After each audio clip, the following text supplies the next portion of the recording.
O que transforma um time de futebol numa verdadeira máquina de ganhar? Bom, hoje a gente vai mergulhar fundo no Flamengo para entender exatamente isso. Vamos desvendar os segredos por trás do sucesso, desde as finanças que chegam na casa do bilhão até as estratégias de campo e, claro, as polêmicas de bastidores que sempre agitam o futebol brasileiro. Fala nação, seja muito bem-vindo ao canal Café com Mengão. Aqui você fica por dentro de tudo que rola com o Mengão, com aquela informação quentinha logo cedo.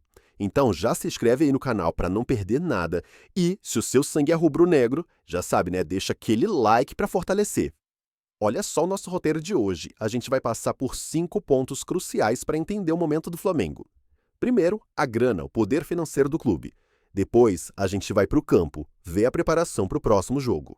Em seguida, as tretas de bastidores, falando de arbitragem e Libertadores. Aí a gente fala de mercado com venda confirmada.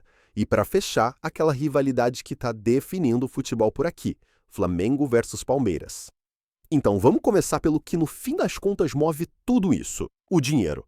A força financeira do Flamengo chegou num nível que, sério, está mudando completamente as regras do jogo aqui no Brasil.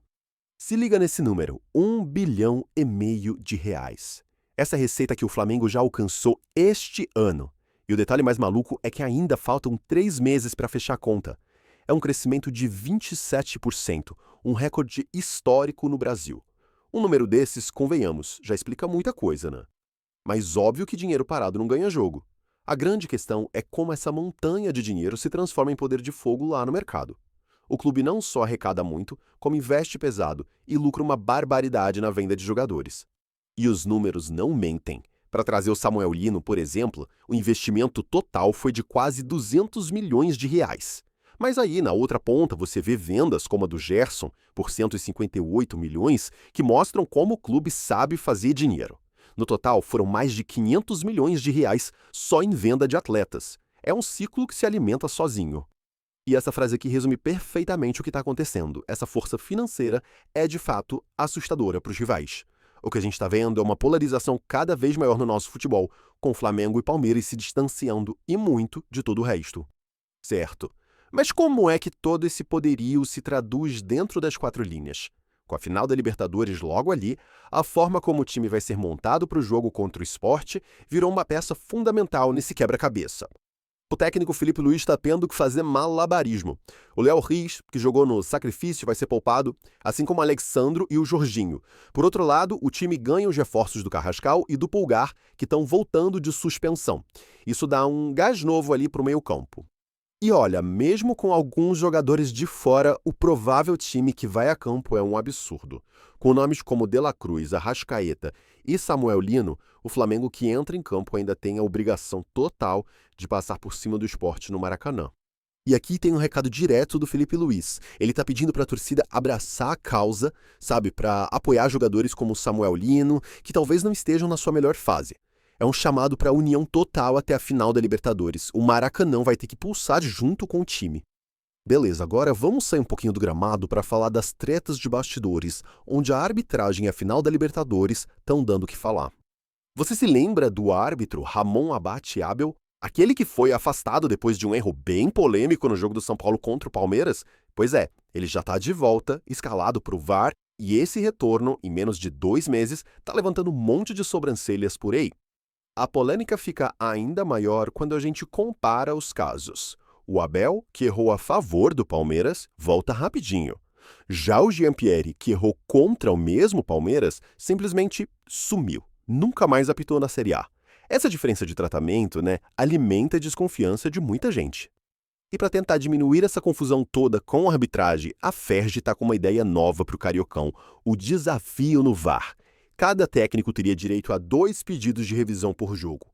O Flamengo e o Botafogo já gostaram da ideia. Agora só falta a FIFA autorizar.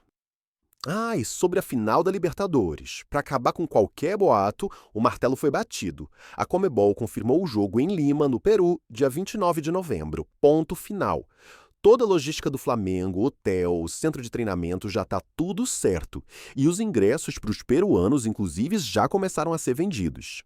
Agora, bora falar de mercado da bola, porque o Flamengo já fechou a sua primeira grande venda para a próxima janela de transferências.